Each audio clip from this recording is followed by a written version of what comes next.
Hello.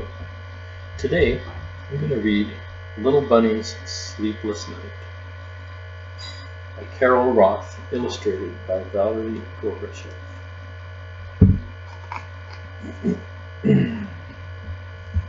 Little Bunny had no brothers or sisters. He had his very own room with his very own bed. But sometimes he got lonely, so lonely that he couldn't fall asleep. One night he thought, what I need is the company of a good friend. So he hopped next door to his good friend Squirrel. May I sleep here tonight? Of course, said Squirrel as he welcomed him in. Tucked all snug in bed next to Squirrel, Little Bunny thought how lucky he was not to be alone. Good night, Squirrel, said Little Bunny.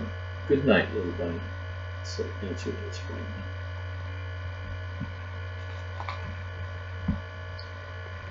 Falling asleep was easy, but staying asleep was not. Little Bunny was sooner awakened by a crunch, crunch, crunch.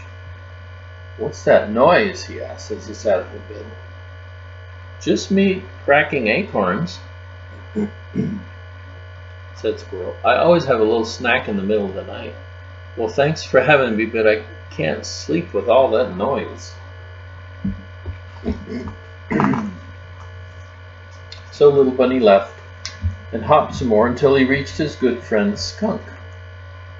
May I sleep here tonight? Yes, yes, 100 times yes, shouted Skunk. No one has ever asked to sleep over before. Afraid Little Bunny might change his mind, Skunk quickly pulled him inside. This is fun, said Skunk as they got into their beds. Shortly after, they fell asleep, but not for long. Little Bunny was soon awakened by a terrible smell. What smells? He asked as he jumped up. I'm afraid I do. I forgot someone else was in my room and I got scared and I sprayed. Well, thanks for having me, but I can't sleep with that smell. So Little Bunny left and hopped some more until he reached his good friend Porcupine. May I sleep here tonight? Certainly, said Porcupine. You take my bed and I'll sleep on the floor. Yippee! Shouted Little Bunny as he climbed into Porcupine's bed and bounced around with excitement. Ouch! He screamed. What do you have in here? It's just my quills. I lose some every now and then, said Porcupine.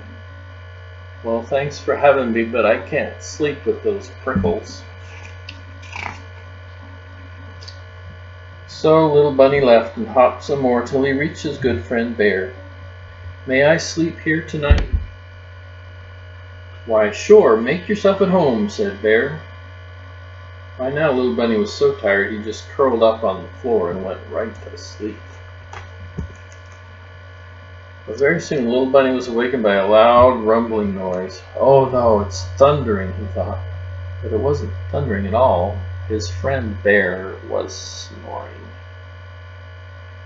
Well, I can't sleep with that snoring, said Little Bunny. So he left and hopped some more till he reached his good friend Owl.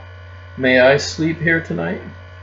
Why, yes, if you want to, said Owl. Just follow me.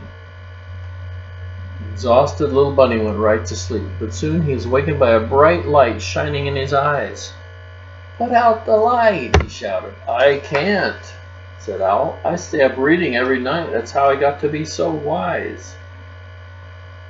Well, since you're so wise, could you please tell me how I'm ever going to get some sleep? That's easy, said Owl. Just go back home where you belong. Little Bunny took his wise friend's advice. Too tired to hop, he dragged himself home. His bed never looked so good to him before. He jumped in. How wonderful, he said to himself as he snuggled down. No crunching noise, no terrible smell, no prickly quills, no snoring, and no bright lights. Just me by myself in peace and quiet. Now I can fall asleep. And that's just what Little Bunny did.